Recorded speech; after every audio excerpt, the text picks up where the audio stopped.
할렐루야. 아멘. 집중교회에 나오신 여러분 환영하고 축복합니다. 오늘도 주의 전에 올라오신 여러분들에게 하나님의 놀라운 은혜와 축복이 있길 바랍니다. 이 시간 함께 찬양함으로 주님의 보좌 앞으로 나가겠습니다. 네.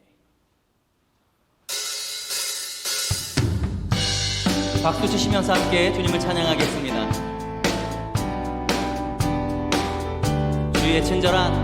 주의 친절한 팔에 안기세 우리 마음이 평안하리니 항상 기쁘고 복이 되겠네. 영원하신 팔에 날이 갈수록 주의 사랑이 두루 광명하게 비치고 천성 가는 길 편히 가리니 영원하신 팔에 주의 팔에 그 크신 팔에 안기세 주의 팔에 영원하신 팔에 주의 보좌로 나갈 때 기뻐 찬미 소리 외치고 겁과 두려움 없어지리니 영원하신 팔에 주의 팔에 그 크신 팔에 안기세 주의 팔에 영원하신 팔. 다시 한번 주의 보좌로 나갈 때 기뻐 찬미 소리 외치고 겁과 두려움 없어 영원하신 팔에 안기 주의 팔에 그 크신 팔에 안기세 주의 팔에 영원하신 팔에 주의 팔에 그 크신 팔에 안기세 주의 팔에 영원하신 팔에 슬픈 마음 있는 사람 예수 이름 믿으며 영원토록 변함없는 기쁜 마음 거룩하신 주의 이름 이 너의 방패 삼아라. 환난 시험 당할 때 주께 기도드려 예수의 이름은 세상의 소망이요 예수의 이름은 천국의 기쁨이 존귀하신 주의 이름 우리 기쁨 되도다. 아멘. 주의 품에 안길 때 기뻐 찬송 부르 예수의 이름은 세상의 소망이요 예수의 이름은 천국의 기쁨. 우리 4절 고백합시다. 우리 갈 길 다간 후에 보좌 앞에 나가 왕의 왕께 경배하 멸류관을 드리리. 예수의 이름은 세상의 소망이요 예수의 이름은 천국의 기쁨. 우리 갈 길 다간 후 보좌 앞에 나가 왕의 왕께 경배하며 멸류관을 드리. 예수의 이름은 세상의 소망이요 예수의 이름은 다시 한번 선포합시다. 예수의 이름은, 예수의 이름은 세상의 소망이요. 예수의 이름은 전국의 기쁨일세. 예수의 이름은 세상의 소망이요. 예수의 이름은 전국의 기쁨이. 다시 한번 고백합시다. 예수의 이름은, 예수의 이름은 세상의 소망입니다. 세상의 소망이요. 예수의 이름은 전국의 기쁨일세.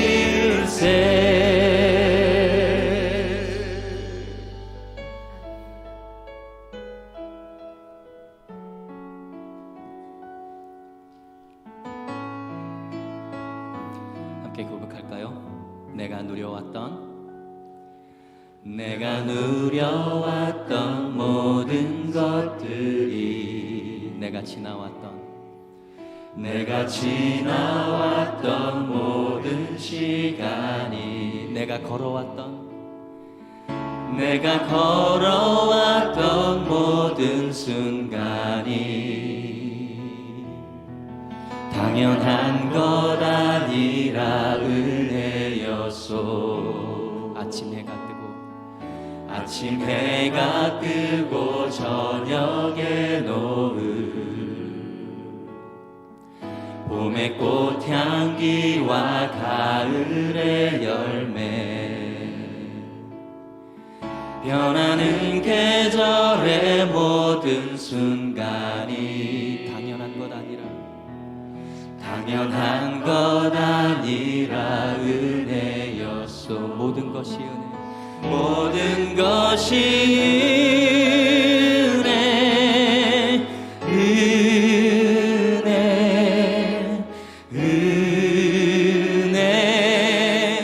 한없는 은혜. 내 삶에 당연한 건 하나도 없었던 것은 모든 것이 은혜였어. 내가 이 땅에 태어나 사는 것, 어린아이 시절과 지금까지 숨을 쉬며 살며 꿈을 꾸는 삶, 당연한 것 아니라 은혜였소. 내가 하나님의 자녀로 살며 오늘 찬양하고 예배하는 삶에 복음을 전할 수 있는 축복이 당연한 것 아니라 은혜였소. 모든 것이 은혜,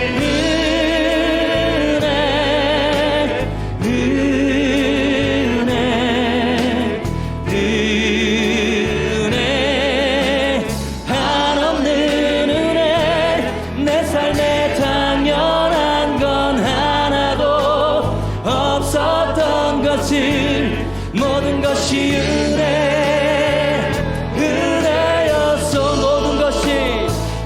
모든 것이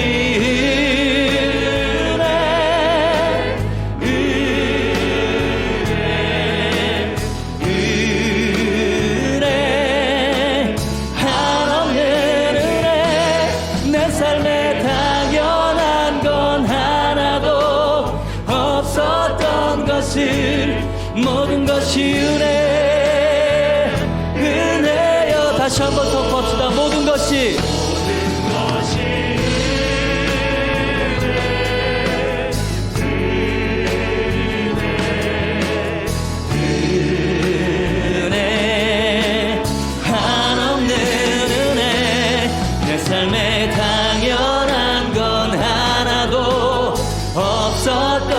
것을 모든 것이 은혜여 모든 것이 은혜 모든 것이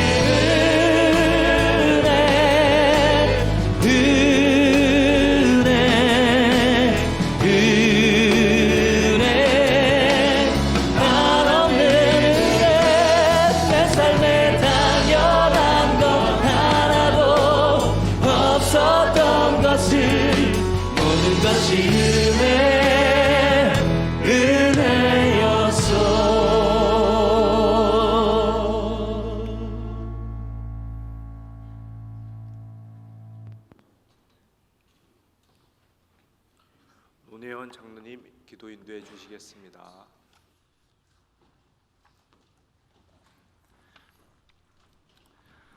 하나님 감사합니다. 지난해도 코로나 가운데서도 우리 교회와 성도들의 가정을 안전하게 지켜주시고 2022년 새해를 맞아 집중기도를 시작하게 하시니 감사를 드립니다. 교회의 중요한 일들도 은혜롭게 잘 결정되고 힘차게 나아가게 하심을 감사합니다. 저희들의 크고 작은 어려움도 피할 바위 되시고 반석 되시는 주님만 바라보고 인내하며 이겨내게 하심도 감사합니다. 저희들 부족하고 연약하여서 주님의 뜻과는 상관없이 내 생각과 교만으로 일관하며 주의 법을 외면할 때가 많았습니다. 긍휼히 여기시어 용서하여 주옵소서. 신년 기도회를 통하여 구습을 쫓는 옛사람을 벗어버리고 오직 신명으로 새롭게 되어 의와 진리의 거룩함으로 새사람을 입게 하여 주옵소서. 올해는 주님의 제자 되어 세상 속으로 나아가서 빛되고 소금되는 삶으로 그리스도인으로서의 선한 영향력을 나타내게 하시오며 어디를 가든지 무엇을 하든지 주님과 동행하며 믿음의 지경과 삶의 지경이 넓어지게 하시며 열매 맺고 응답받는 한 해가 되게 하여 주옵소서. 다음 세대 어린아이부터 청소년과 청년들이 세상에 물들지 않고 믿음 지켜 나아갈 때 저들의 계획과 앞길을 선하게 인도하여 주옵소서.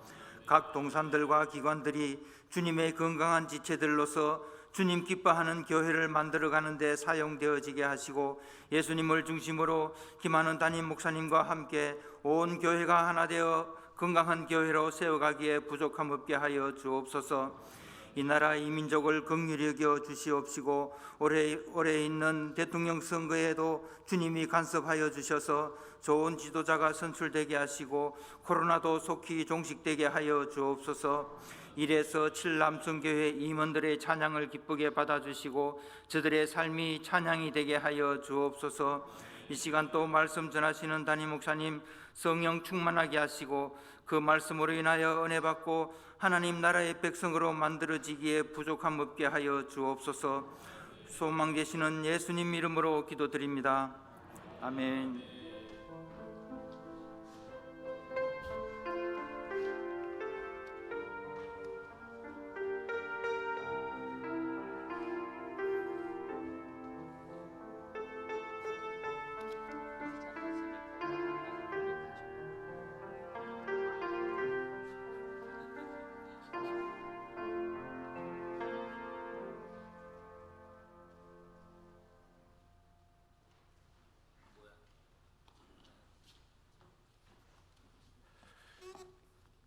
오늘 우리에게 주시는 하나님의 말씀은 골로새서 1장 13절에서 14절까지의 말씀입니다.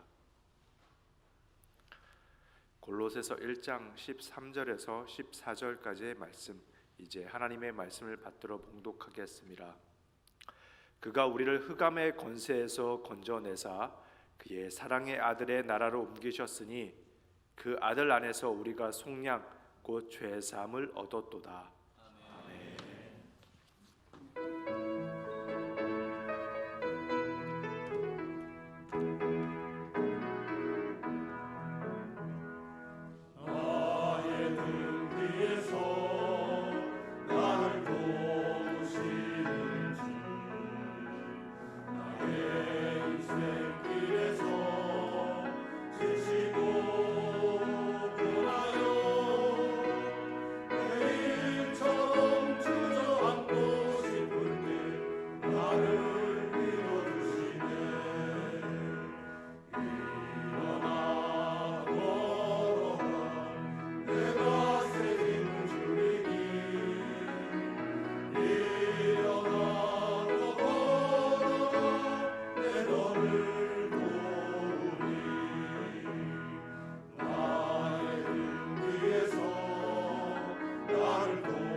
아멘. 하나님께 영광의 박수 올립시다. 네. 1에서 7 남성교회 귀한 찬양 감사드립니다. 오늘이 5일째인데요. 어떻게 수가 줄지를 않을까요? 지금쯤은 좀 많이 빠져야 되는데 한번 여러분에게 여쭤보겠습니다. 한 번도 빠지지 않고 개근했습니다. 손 들어 보시겠어요? 한 번도 안 빠졌습니다. 네, 아이고 고맙습니다. 네, 거의 다 끝까지 개근할 수 있기를 바랍니다. 네, 오늘이 남성 우리 오늘 특송하신 분들 보니까 너무 귀하고 또 오늘 예배당에 남자분들이 많이 계세요. 주위를 좀 둘러보시겠습니까? 남자가 얼마나 많은지. 네, 얼마나 귀합니까? 한번 따라서 합시다. 남자가 살아야 교회가 삽니다. 남자가 살아야 가정도 삽니다. 동의하시면 아멘. 아멘 소리 좋은데요. 우리 남자들 힘내시기 바랍니다. 여성들이요, 남자 기 좀 죽이지 마시고 기 좀 팍팍 좀 살려주십시오. 세상에서도 힘들고 너무 힘들어요. 우리 남자가 진짜 힘들어요. 물론 여자도 힘든 거 다 압니다. 한 번 더 합시다. 여자가 살아야 교회도 살고 가정도 삽니다. 맞아, 우리 다 잘 살아야 돼요. 근데 특히 우리 남성들 좀 많이 칭찬해 주시고 격려해 주시고 꼭 좀 그렇게 해주시기를 부탁드리겠습니다. 아멘 안 하시는 분들 할 수 없지만은 우리 물론 남자들도 잘해야 되겠지만 하여튼 우리 남성 오늘 찬양 너무 은혜롭게 중창단 같이 아주 은혜로운 찬양 감사했어요. 어저께 안수 집사님들은 그 찬양을 이렇게 저렇게 준비하셔서 저렇게 하시는 거 보니까 너무 감사했어요. 자, 우리 기도하고 오늘 말씀을 듣겠습니다. 하나님 아버지 고맙습니다. 오늘도 집중 기도회에 불러주시고 이 새벽에 주의 말씀 듣게 하시니 감사합니다.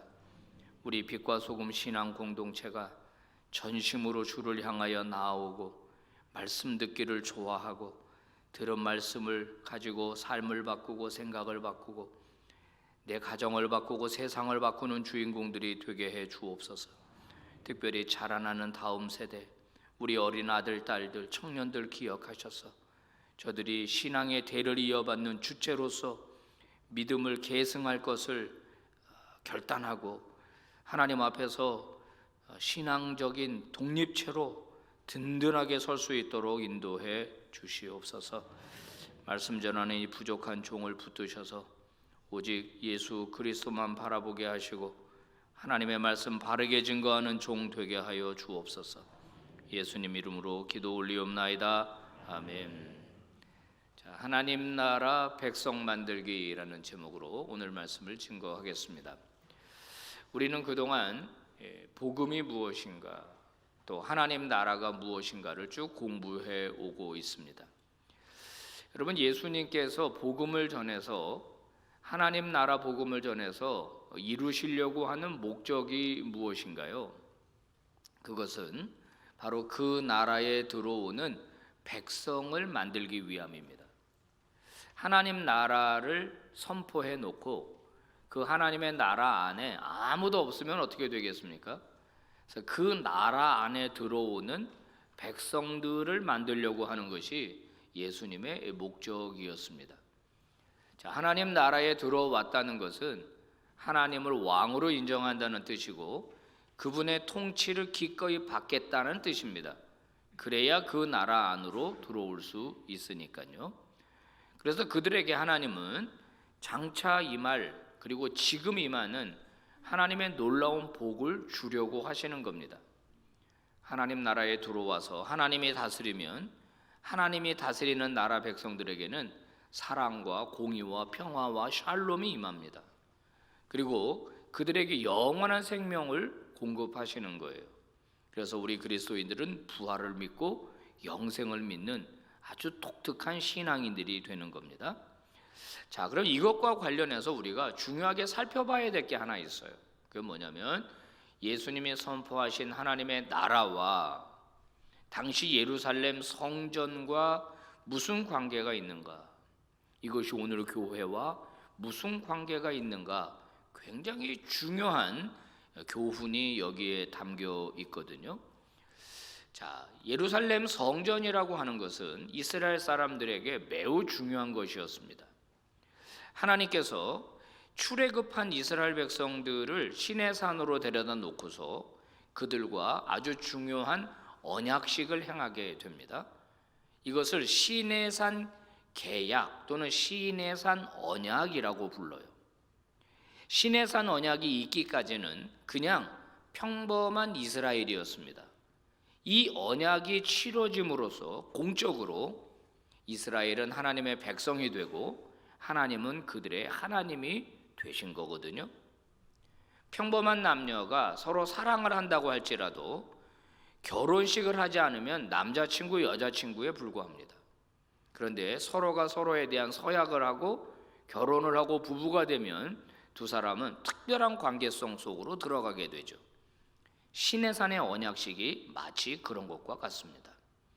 자, 이 언약식을 행할 때 하나님은 율법을 주시면서 함께 성막에 대한 설계도도 주셨습니다. 내가 너희와 함께 하겠다. 이거를 가시적으로 보여주는 것이 성막입니다. 성전입니다. 내가 너희와 함께 하겠다. 그래서 하나님은 그 성막에 거하시는 분입니다. 성막의 주인이 하나님이세요. 하나님은 원래 하늘에 계십니다. 근데 그 하나님이 이 땅으로 내려와서 자기 백성과 함께 거하시는 것, 그게 바로 성전입니다. 그러니까 눈으로 성전을 보면은 하나님이 우리와 함께 계시는구나 이렇게 생각하는 거고, 하나님을 만나려면 그 성전에 가면 됩니다. 그러면 하나님을 만날 수 있는 거예요. 그래서 이스라엘 사람들은 성전 없이는 살 수 없는 사람들처럼 살았습니다. 항상 성전 중심, 항상 성전 중심. 뭐 세상에 나가 일을 하더라도 다시 성전으로 들어오고, 또 나가서 일하고 다시 성전으로 들어오고, 성전에서 하나님을 만나고 하나님을 예배하고 그렇게 살았거든요. 그러면 예수님은 이 성전을 어떻게 생각하셨을까요? 자, 여러분이 그동안 읽은 성경에 대한 지식을 총동원해 봅시다. 예수님이 성전을 아주 귀하게 여기시거나 성전에 있는 제사장들을 칭찬하시거나 또 그런 이야기를 하신 적이 있을까요? 어릴 때 기억으로 부모 따라 6월절에 예루살렘 성전에 올라간 것 외에 예수님이 성전을 막 존귀하다거나 이렇게 하신 적이 별로 없는 것 같습니다. 아니, 별로 없는 게 아니라 오히려 성전을 무시하는 태도를 하셨죠. 바로 성전 제사를 방해하는 일을 하셨고, 성전의 기능을 어지럽히는, 질서를 어지럽히는 그런 행동을 했습니다. 마가복음 11장에 보면은 예수님이 성전에 올라가서 장사치들을 쫓아내지 않습니까? 이 행위는 성전 제사를 방해하는 행위가 되는 거예요. 여러분 알다시피 제물이 있어야지 제사를 드릴 수 있는 거 아닙니까? 근데 그 제물은 아무거나 가지고 올 수가 없어요. 병든 거, 그다음 뭐 피부병 걸린 거, 그다음에 다리를 저는 거, 이런 거는 제물로 드릴 수가 없습니다. 제일 좋은 거, 튼실한 거, 가장 극상품, 이런 제물을 하나님께 드리도록 되어 있는데, 순례객들이 먼 나라에서부터 그런 양과 소를 끌고 온다는 건 불가능합니다. 오다가 병들 수도 있고 그 사료 먹이기도 어렵고, 그러니까 그 쉽게 말하면 군의 매점입니다. 군의 매점. 성전에서 제사장들이 특별히 배려를 해가지고 그분들을 배려해가지고 아주 좋은 제물들을 미리 갖다가 놔서 현장에서 살 수 있도록 그렇게 배려한 거예요. 물론 이제 비싸게 받고 그 이익금이 제사장에게로 들어가는 게 이제 문제이기는 했지만, 일단 그 제도는 성전 제사를 원활하고 잘하게 하기 위해서 생긴 거라는 거예요. 근데 예수님이 다 쫓아내잖아요. 그러면 그날 제사는 어떻게 드렸을까요? 먼 데 가서 아마 시장 가서 사왔을지도 모르겠습니다. 그다음에 이제 성전세를 내야 돼요. 헌금을 내야 돼요. 근데 이 헌금은 당시 모든 동전, 헬라 동전이나 로마 동전에는 우상이 그려져 있거나 로마 황제 얼굴이 새겨져 있었어요. 이거는 로마 황제도 우상화했기 때문에 그런 형상이 찍힌 동전을 하나님 앞에 헌금하는 것은 우상숭배 행위와 같기 때문에 그런 돈으로 헌금을 받지 않았어요. 성전세를 받지 않았어요. 유일하게 그런 그 형상이 없는 두로, 그러니까 두로의 세켈이라고 하는 은전이 있었습니다. 은전. 그걸로만 성전세를 받았어요. 그러니까 어떻게 해야 되느냐? 와서 환전을 해야 되는 겁니다. 우리가 달러 환전을 하듯이 자기 나라 돈을 가지고 와서 그 세겔로 두로의 그 은전으로 환전을 해가지고 헌금을 하는 겁니다. 그런데 다 쫓아내잖아요. 그러면 성전의 제사가 어떻게 되는 거예요? 예수님이 성전을 존중하는 겁니까? 성전 제사를 존중하는 거예요? 그렇지 않은 거죠. 더 심각한 건 뭔지 아십니까? 성전이 가지고 있는 고유의 기능이 있어요. 그 기능을 예수님이 대신 해버리는 거예요. 자, 이런 거죠. 예수님이 그 환자들을 만나고 병자들을 만날 때, 귀신 들린 자들을 만날 때 꼭 뭐라고 선언하시냐면 너의 죄가 사하여졌느니라 이렇게 선언하거든요. 여러분, 너의 죄가 사하여졌느니라 이런 선언은 아무나 할 수 있는 게 아니에요. 그 다음에 그 죄가 다 용서되었다라고 하는 것을 가시적으로 보여주기 위해서 예수님은 잔치를 많이 하셨습니다. 그들과 함께 먹고 마셨어요. 원래 죄인은요, 공동체 안으로 못 들어와요. 그들은 밀어내고 분리하는 게 원칙이에요. 그런데 그 죄가 용서됐기 때문에 그들과 함께 모여서 먹고 마시는 잔치를 하시는 거예요. 예수님의 별명이 뭐였죠? 먹기를 탐하는 자고 포도주를 즐기는 자다. 이게 예수님에게 붙여진 비난의 별명이었어요. 어떤 죄인을 용서하면 그와 함께 먹고 마셨다라고 하는 건 화해가 이루어졌다는 뜻입니다. 원만한 관계가 이루어졌다는 뜻이에요. 그렇게 예수님은 많은 죄인들의 죄를 용서해 주시고 그들과 함께 식사를 하면서 그들의 관계도 회복됐다는 걸 공적으로 선언해 주신 겁니다. 근데 여러분 가만히 생각해 보세요. 그런 비난도 있었잖아요. 저가 누구이기에 감히 죄를 사하여 준다고 말하는가? 그 중풍병 걸린 사람 친구가 데리고 왔을 적에 이 상을 들고 나가라 하는 말이 쉽겠느냐? 너의 죄가 사하여졌느니라 라는 말이 쉽겠느냐? 그러나 인자에게 죄를 사하는 권세가 있다는 걸 너희들에게 내가 증명하기 위해서 지금 이 사람에게 내가 명령한다. 네 상을 들고 일어나 나가라. 그 놀라운 치유의 기적의 역사를 보여주면서 예수님에게 죄를 사하는 권세가 있다는 것을 드러내 보여주신 거거든요. 여러분, 그런데요, 이 죄를 사하는 권세는 누구에게 있는 겁니까? 이거는요, 하나님에게 있는 겁니다. 그리고 누구에게 이것이 선언이 되느냐? 제물을 드려야 되는 거예요. 제물. 속죄제나 속건제를 드려야 되는 거예요. 제사를 성전에 가서 드리고 자기 죄에 해당하는 제사를 신명기 율법에 따라서 제물을 드리고 그 제물이 완전히 하나님께 올려지고 난 다음에 제사장이 선언하는 거예요. 제사장. 그게 성전의 기능이에요. 죄를 사하는 기능이 성전 안에 있는 거예요. 이거는 그 누구도 대신할 수가 없는 겁니다. 근데 예수님이 그걸 하는 거예요. 예수님이 성전 대신에 자기가 죄를 막 용서해 줘 버리는 거예요. 예수님 당시 정치적인 왕은 헤롯이었습니다. 이 헤롯은 좀 독특한데요. 헤롯의 아버지는 에돔 사람입니다. 에돔은 에서의 후손이죠. 주로 페트라 지역에서 살고 있었던 사람들입니다. 헤롯의 어머니는 유대인이에요. 그런데 마카비 혁명 이후 100년 동안 유대 나라가 독립국가를 이루었을 적에 가장 힘이 강력했을 적에 이 에돔 지역을 쳐들어가 갖고 다 강제로 할례를 해서 다 강제 개종을 해버렸어요. 에돔 사람들을. 그러니까 출신은 에돔 출신인데 이 헤롯이 외적으로는 이제 유대인이 된 겁니다. 근데 이 헤롯이 그 로마의 권세를 등에 업고 그 유대의 왕으로 등극을 합니다. 유대인들은 격렬하게 반대했습니다. 3년 동안이나 싸웠어요. 그런데 이 헤롯이 돈을 이제 마련해서 정치 자금을 마련했겠죠.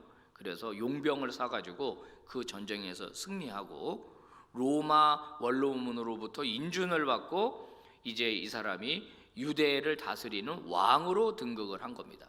BC 4년. 그러니까 이 사람이 누구냐면 헤롯 대왕입니다. 유아 학살 명령을 내렸던. 그리고 그 아들들이 계속 이어서 이제 다스리는 왕이 되죠. 근데 유대인의 입장에서 본다면은 누가 왕이 되어야 하냐면 다윗의 후손이 왕이 되어야 합니다.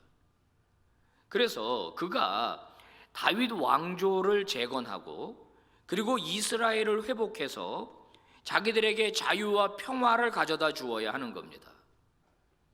근데 에돔 사람이 왕이 됐어요. 로마 황제의 힘을 빌려서 왕이 된 겁니다.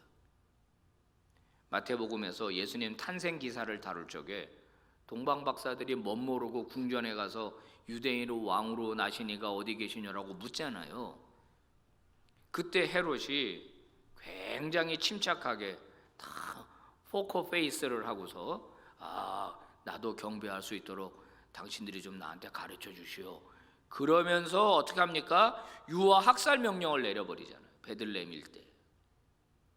그건 뭐냐면 그만큼 자기의 이 왕권에 대한 불안한 감을 계속 갖고 있었다는 걸 말하는 거거든요. 이걸 어떻게든지 지켜야 되겠다라고 하는 겁니다.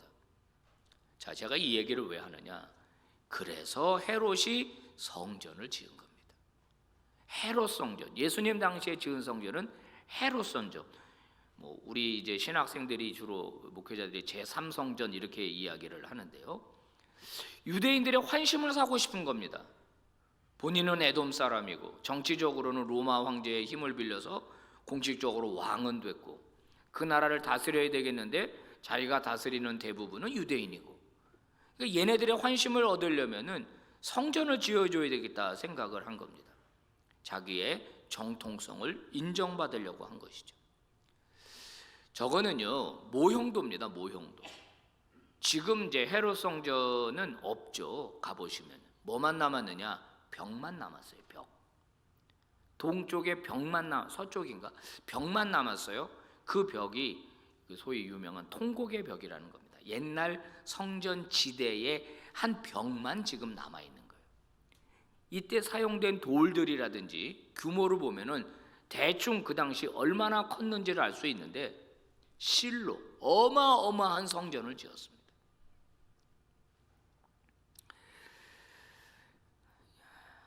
당시 건축물을 이제 생각해 볼 때 완전히 이 상상을 초월하는, 그래서 로마 역사가들이나 또 유대 랍비들이나 이런 말을 했습니다.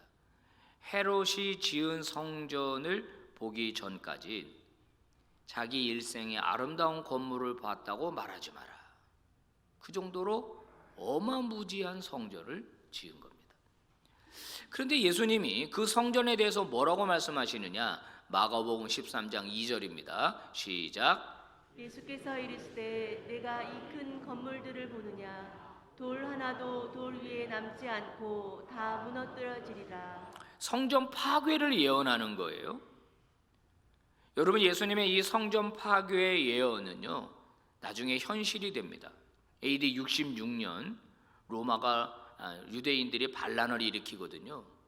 그 반란을 진압하기 위해서 베스파시안 장군이 군대를 이끌고 예루살렘으로 들어옵니다. 그리고 전쟁이 한 4년 정도 끌어지다가 AD 70년에 완전히 멸망을 해요. 이 베스파시안의 아들인 티토스, 디도 장군이 이 토성을 옆에 쌓아가지고 마사다에서 마지막 항전하는 유대인 군인들을 전부 다 물론 그들 스스로 자결은 했지만은 이렇게 해가지고 이때 예루살렘 성전이 완전히 다 무너져 버려요. 돌 위에 돌 하나도 남지 않고. 왜 그러느냐?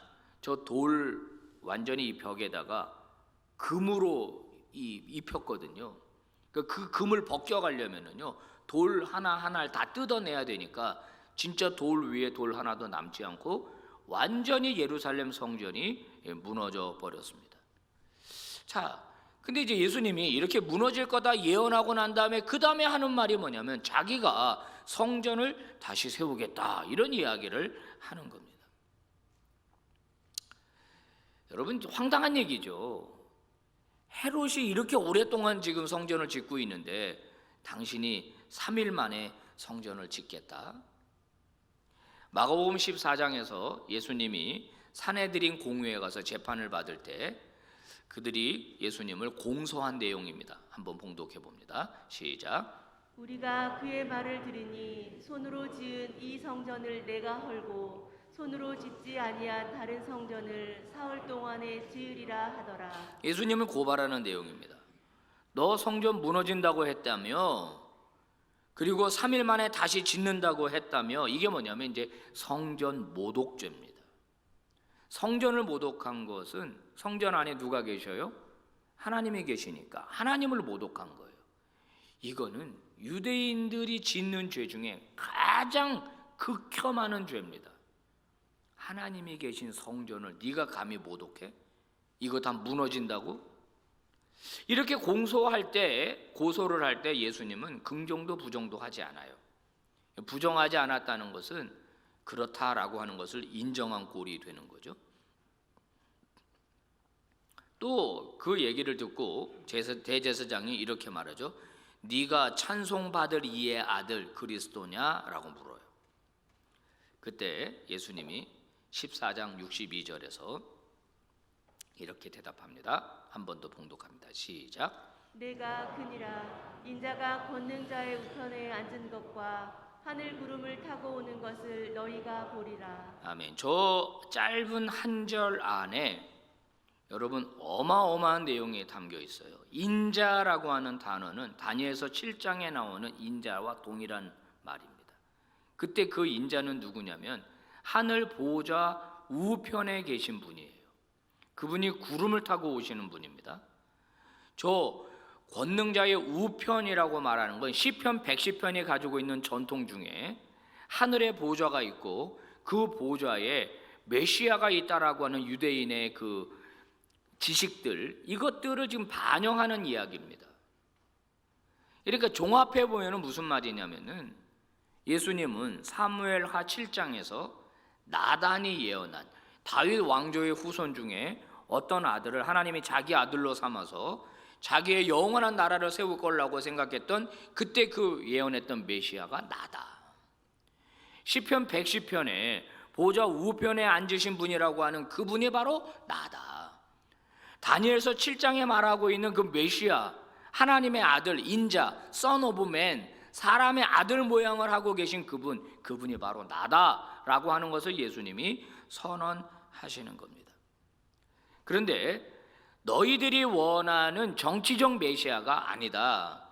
나는 너희들이 원하는 정치적 메시아가 아니고 나는 성전을 새로 짓는 분이다 라고 예수님이 말씀하신 거예요. 그러니까 예수님이 가지고 있었던 하나님 나라라고 하는 과업과 성전을 짓는 것과 무슨 관계가 있을까요? 예수님은 도대체 어떤 성전을 짓는다고 하신 걸까요? 그것이 당신의 과업에서 왜 그렇게 중요했던 걸까요?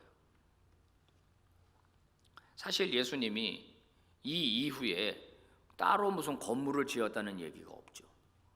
예수님의 제자들이 예수님의 유혹을 받들어서 어디서 성전을 새롭게 건축했다는 말이 없습니다. 예수님은 이 말을 한 이후로 처형당하셨고 이 말을 거둬들이지를 않으셨어요. 본인이 그 일을 하는 분이라고 끝까지 고집을 내세웠거든요. 자, 마가복음 14장에서 이 예수님께서 말씀하신 공소 내용이 이겁니다. 여기서 이제 재밌는 게 뭐냐면은 내가 성전을 부수고 다시 손으로 지은 성전을 부수고 손으로 짓지 아니한 성전을 건축하리다 이렇게 말했어요. 사람의 손으로 지은 성전은 무너지고 사람의 손으로 짓지 아니한 성전, 하나님에 의해서 지어지는 성전, 인간이 기획하고 인간이 만드는 성전이 아니라 하나님이 주도하시는 사람의 손으로 짓지 않는 성전. 근데 이 성전을 사흘 만에 이 사흘이라고 하는 말이 어디서 왔느냐? 호세아서 6장에서 왔습니다. 같이 한번 읽어봅시다. 시작. 오라 우리가 여호와께로 돌아가자. 여호와께서 우리를 찢으셨으나 도로 낫게 하실 것이요 우리를 치셨으나 싸매어 주실 것임이라. 여호와께서 이틀 후에 우리를 살리시며 셋째 날에 우리를 일으키시리니 우리가 그의 앞에서 살리라. 이게 무슨 예언이냐면 이스라엘이 죄를 지었기 때문에 앞으로 하나님의 심판을 받게 될 건데 그 심판의 결과는 찢으시고 치시는 거라는 거예요. 이스라엘을 찢으시고 이스라엘을 치실 건데 그래도 너희들이 만약에 돌아서게 되면은 다시 너희를 사흘 만에 하나님의 백성으로 회복시킬 것이다 라고 하는 내용이 1차적인 내용이에요. 근데 이것은요 예수님의 순환과 예수님의 부활을 예고하는 거예요. 예수님은 인류의 죄를 처벌하기 위해서 예수님을 치셨죠. 예수님의 몸을 찢으셨죠. 그리고 그 죄의 용서를 확인하는 일을 하기 위하여 예수님을 사흘 만에 다시 부활시키셨죠. 그러니까 예수님이 짓겠다라고 하는 성전은 돌이나 나무나 무슨 이런 건축 재료로 짓는 게 아니라 예수님의 죽음과 부활을 통하여 자기 몸을 통하여 세우실 새로운 하나님 나라 백성 공동체를 말하는 거예요. 그게 바로 예수님이 지으시겠다라고 하는 성전입니다. 새로운 성전, 새로운 이스라엘, 새로운 백성을 나는 만들겠다.